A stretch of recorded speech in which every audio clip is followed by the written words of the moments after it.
Kaixo denoi, hementxe gaude beste behin Leartibain eta Mutrikun aste osoan gertatu diren albisten nabarmenak errepasatzeko. Gaur urriaren 4 da, eta hasi egingo gara.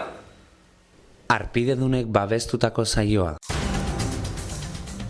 Libregunak Lekeitio laranja kolorez tintatu zuen joan den asteko Domekan. Ekitaldiak 3.000 lagun inguru batu zituen portuan.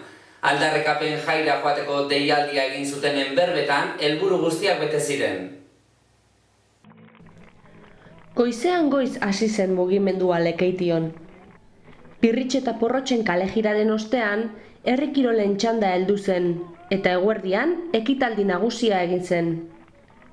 Ekitaldian 1.000 lagun inguru batuko zituztela aurrikusten zuten, baina azkenean 3.000 lagun elkartu ziren. Portua inguratuta, uretatik abadeen moilapuntara eroan zuten epaiketa politikoen kontrako harria, eta han, gaizkalikona auzipetu lekeitiarrak hartu zuen. Eskuz esku, abadeen moilatik plaza azpitik pasatu eta moila guztia zeharkatu zuen harriak. Ekitaldiaren amaieran, auzipetuek hartu zuten hitza. Elkartasun keinuak eskertzeaz gain, indartsu daudela esan zuten.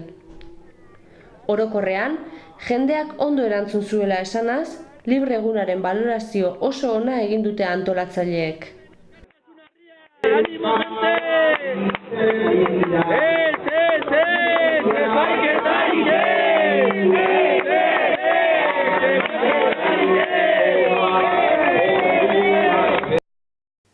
Herriraren kontrako operazio polizialak hankamotz lagaditu Leartibain eta Mutrikun asteburuan egitekoak ziren ekimenak. Besteak beste Ondarroan zapatuan egitekoa zen elkartasun eguna eta berriatuko hainbat ekimen bertan bera laga edo aldatu egin dituzte.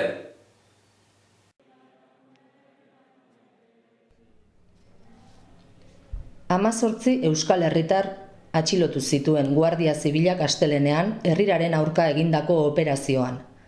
Operazioak hainbat erreakzio eragin ditu Leartibain eta Mutrikun. Elkarretaratzeak eta bestelako ekitaldiak egiteaz gain, bihar Bilbon egingo den manifestazio nazionalera joateko dei egin dute bateko eta besteko herritarrek. Lekeitiotik, Mutrikutik, Aulestitik eta Ondarroatik manifestaziora joateko autobusak egongo dira. Berriatuan ostera, ekimen bereziak egingo dituzte gaur 5:00 aurrera. Horrez gain, Ondarroan bihar egitekoa zen elkartasun eguna aldatu eginda, eta kalejira baino ez dute egingo eguerdian.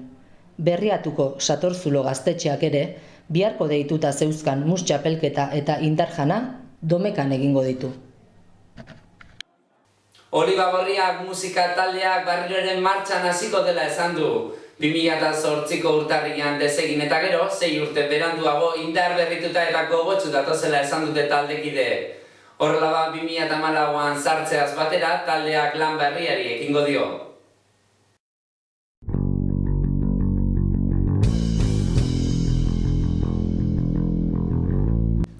Oliba Gorriak taldeko kideak hasi dira motorrak berotzen. 6 urte geldirik egon ostean, 2001 urtean sortu zen taldeak ibilbideari jarraipena emango dio datorren urtea hasieran. Taldekideek inoiz baino maitasun eta gorroto handiagoaz datozela esan dute, eta hori gutxi balitz, inoiz baino zenago, zorrotzago eta gorriago datozela iragarri dute.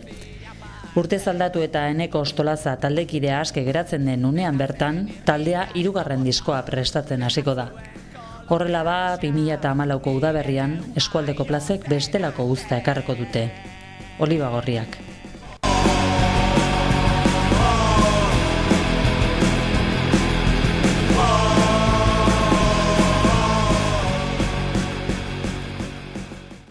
Euskarak herrian dituen hutsuneak identifikatzeko bigarren batzarra egingo du bihar Ondarroako udarak. Lehenengo bilera joan den asteko zapatuan egin zuten eta bertan jasotako ekarpenak baliotsuak izan direla esan dute udaleko euskara saileko arduradunek. Aurreko astean egin legez, bihar ere goizeko 10:00 eguerdiko 12:30 arte batuko dira herritarrak kofradia zaharrean. Lehenengo bileran jasotako ideiak abiapuntutzat hartuta, bigarren eta azken saio horretan ideia horiek bultzatzeko estrategiak garatuko dituzte parte hartzaileek. Ondarroako udal euskera sailak batzarrean herritar guztiek parte har dezaketela esan du. Izan ere, Prozesuan lagunduaz, herrian euskarak dituen hutsuneak zehatzago identifikatu ahalko direla nabarmendu du udalak. Beste behin ere talleres mekaniko Sarakistan eta Laserlan enpresetako beharginek zor zaiena emateko eskatu dute. Enpresek 4 soldata baino gehiago zor dizkie eta langileek dagokiena jaso arte ez dutela etxiko esan dute. Etxebarreko talleres mekaniko Sarakistaineko eta Laserlaneko langileek elkarretaratzea egin zuten atzo Zamudion, enpresa jabeak duen beste enpresaren aurrean. Momentuz bi enpresak administratzaile konkurtsalaren esku daude. Temearen kasuan, administratzaileak kontratuak eteteko agindua eman du, eta orain zer zor dagoen aztertuko du. Temea desagertzeko bidean dagoen bitartean, Laserlanen kasua bestelakoa da. Izan ere, irten bideren bat egon daitekela esan dute administratzaileek. Egoera horren aurrean, azterketa hobeto egingo dutela esan dute. Bien bitartean, bateko eta besteko langileek dagokiena jaso arte ez dutela etxiko adierazi dute. Eta asteburura begira jarrita asteon Martina Semengo Moldaviar jaia eta Berriatuko 3. mus txapelketa izango dira nagusi. Bi herrietan ekimenak jai giroan ospatuko dituzte herritarrek. Martina Semenen jaia bihar ospatuko dute eta Berriatuan txapelketa etzi jokatuko dute. Norok Moldaviarren elkarteak antolatuta, Markina Semein kulturaniztasunaren plaza izango da bihar arratsaldeko 7:00 aurrera. Jaiaren helburua Moldaviarren kultura ezagutzea da, eta horretarako hango janaria probatzeko aukera edukiko dute herritarrek zuzeneko musikagaz gozatzeaz gain.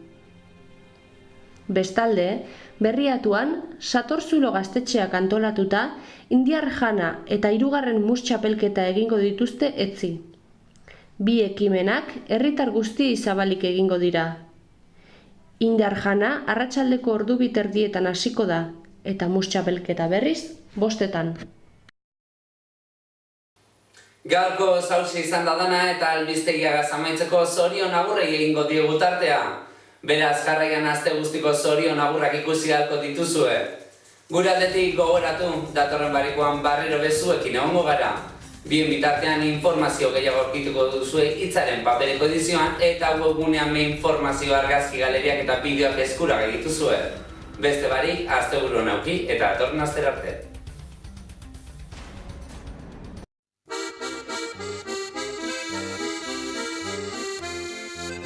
Zorionak, zure urte betetzean zorionak, da urte askotarako zorionak, belarritik tiratzean zorionak, da musuak zuretzako.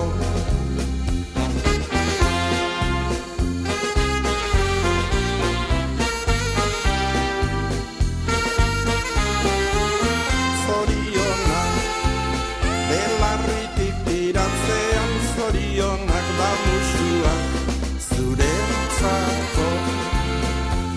Berriro ere iritsi zera urtek betetzera, aita mata senideak zorion zuzera. Pozak txoratzen atorni ere gaur zure etxera, maitasun loreak zuretzako ekartzera, maitasun loreak